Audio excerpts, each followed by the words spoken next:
tampil di sini, kita akan membuka ruang itu.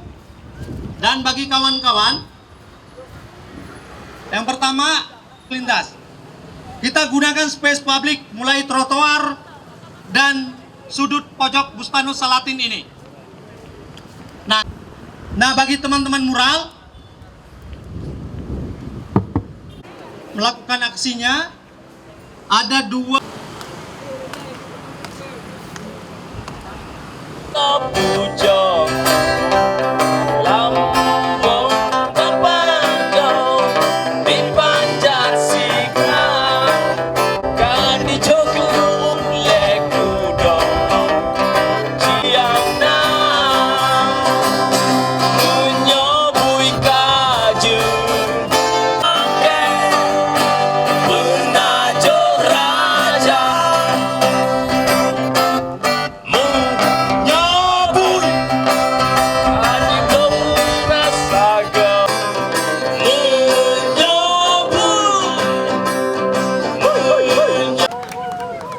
le nabui itu di akhir lagu akan talit buinya. Masyarakat, kalau kita biarkan korupsi di negara kita, di Indonesia, maka yang sengsara adalah masyarakat kita.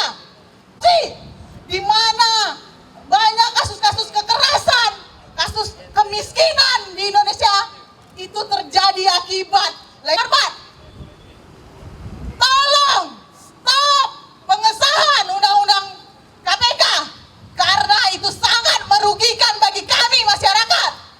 Kalau saja ini adalah pidato kenegaraan, karena sampai saat ini Presiden tidak berani mewujudkan diri sebagai kepala negara melalui pidato kenegaraan untuk mengatakan tidak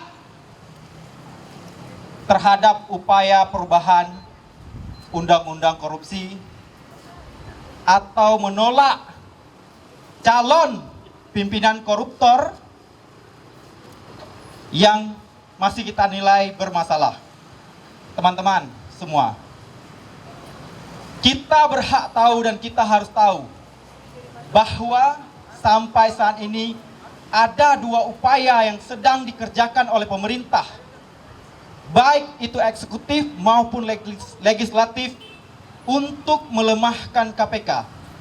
Yang pertama, menyusup orang-orang ke dalam KPK.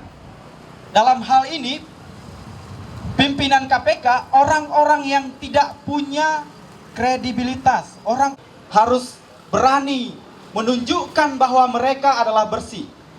Itu yang pertama.